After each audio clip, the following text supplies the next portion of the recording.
Welcome back. This is module 3. Let's add undos for all the textual edits in our application. So first thing you have to remember or just recall is the key value observing. It's a mechanism for informing objects when value of some other object is changed. We want our document to be informed every time the name of the person or the race of the person is changed. So we want to observe those values and do something when they do change. Luckily, we have something in NSObject again. We have the method called addObserver, and it expects the observer, the object that will be observing a value. Then it expects the key path, and this is exactly like in key value coding and observing. This is the string, which will be the path that represents the name of the value that we want to observe. Then we want to pass some options, and those could include something like, do you want to get the old value as well? And the context is something else that you want to pass with this message. So when change does occur, the object that was observing this change will get a call of this message. Observe value for key path, and then the key path of, and then the object, and then the actual change and the context that was passed. So we want to take advantage of this, and we want to look for, observe those values that we want to undo and redo, and again, do something when those values actually change. So we're back to our document.m. And I'll just make this because this will be actually the only place we will have to make changes. And let's go to the beginning. Okay, so first thing I want to add is something for the static, for the context. We want to have a context to be passed, so I'll just pass something empty. I'll say a static void rm document key value observing context, and we'll just use this. Okay, in the implementation we have to implement start observing person method. So this will be a void method,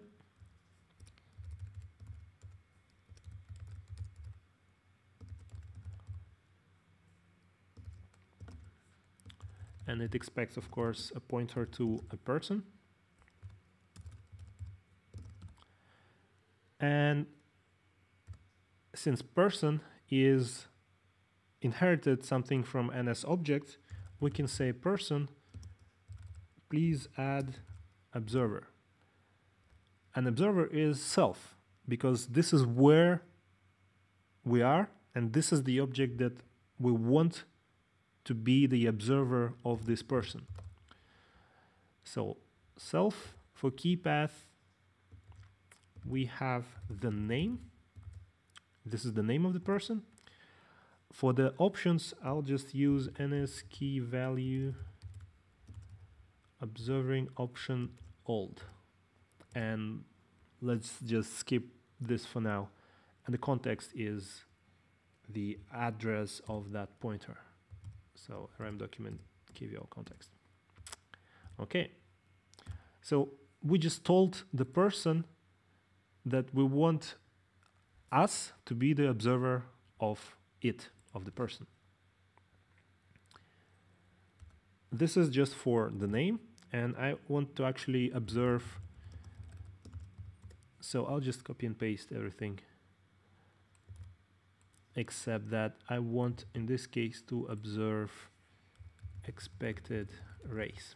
And this is a string, so I'm typing it and the system doesn't know what it is. It thinks it's just a string, so I can just type anything. It won't complain when I compile. It will not complain when I click this. Well, this happens. It will just not see this key and this key path, and nothing will happen. So be careful, and probably the best way is to recheck and go back to person and get that name, just copy and paste it here, and the name seems to be okay. So that we don't make mistakes, because this is really hard to debug. Okay, this is start observing. We need to stop observing at some point. So let's implement stop observing person. And it's the same idea. We have a person that we take as an argument. And for that person, we want to remove observer. Self, a key path, the name, and same stuff here.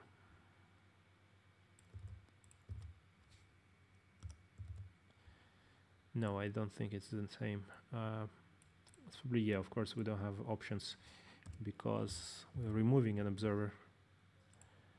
And let's do the same for expected raise. Just copy and paste here. Okay, so now we have those methods, so we can start observing a person and stop observing a person. And by observing the person, we actually observe both values of the person that we want to observe. So you can observe an object, but not the whole object, only those values that you want. And you have to name the names, you have to know the names of those methods. So now we want to start observing persons at some point. And a good place to start observing a person is when you just inserted it. Remember in the last module we implemented insert object. So before inserting, let's start observing it. So let's call self start observing a person, and that P is here. And of course, when we remove the person, we don't want to observe changes for that, because no change is actually possible. We have that person saved though, because we have this undo. But let's call self stop observing person P. Okay, another place to start and stop is when we set employees, because we didn't really use this, I think, but we have this function which takes another array and just replaces all the employees with this array if they are not the same. So if they're not the same, I want to stop observing all the employees that I'm about to lose, because I'm not going to use them anyway. So let's create a new for loop, and this is where we use that fast enumeration that we covered in the last lecture. We say for every person, which is a pointer to person, in employees, I want to call self and stop observing that person. And then I replace the array. Now I have a brand new array that we just got from this A, and I'm not following any of those. So I want to do the same, but start observing every person in that new array. So for every person in employees, I want self start observing person. Okay, almost there. We need to add two more functions. First is like this. I want to change the key path, and we will use this when we actually observe the change and do the change. So it's kind of a generic method I want to have and use. Change key path, and it takes ns string called key path. So I want to change the key path of object, which is id obj, to some new value, and the new value is another object. And that is actually quite simple method, because I want to obj set value the new value. Oh, of course, not new object. This would be stupid. New value. So that for the key path that I got provided. Key path.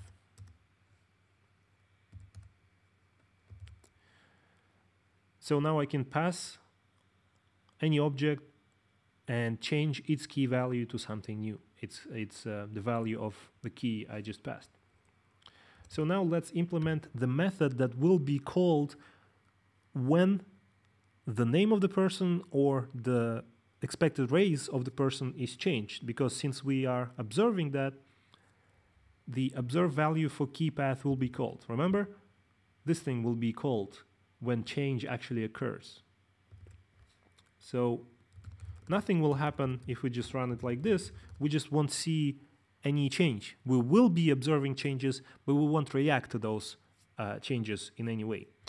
So I have to implement observe. We have a escape here. Observe value for key path of object, then the change, and the context. So first, we have to check if the context is the same, because if it's not the same, then probably this observing reaction is supposed to go to our parent. So let's check if context does not equal to the address of rm document kvl context. Then let's just call the same function for our superclass. Observe value of the key path. Key path, of course. So just pass everything up. And this is object, and change is change, and context is context. Okay.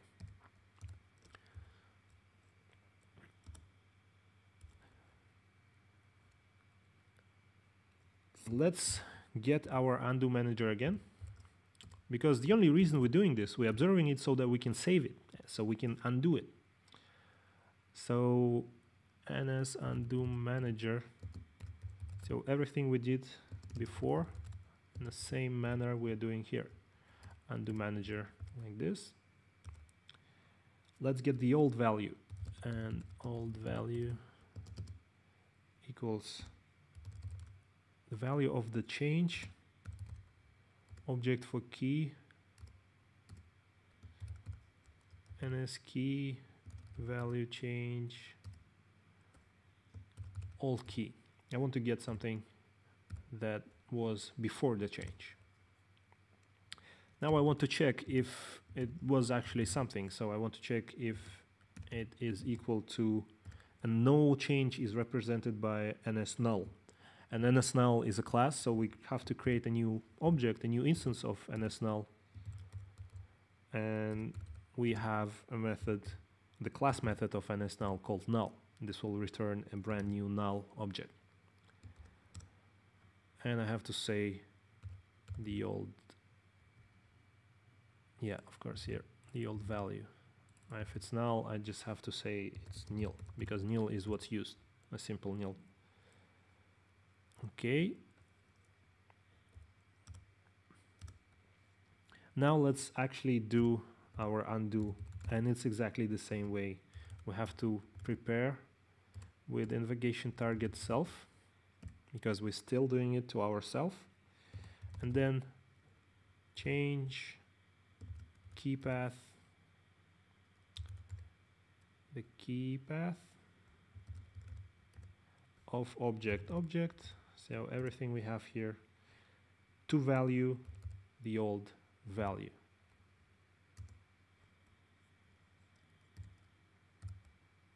So we want to undo it and get it back to the old value. And to be nice, let's say the action name will be edit, any edit we did to the text. Okay, this should do it. Let's try and run.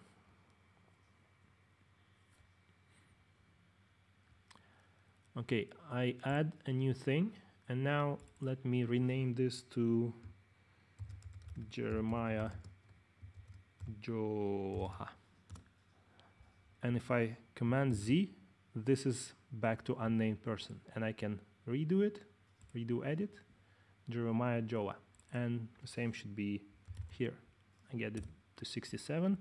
I edit, undo 30. And I can redo 67. Voila, that works. All right, this is it for this module. And this is actually it for the lecture.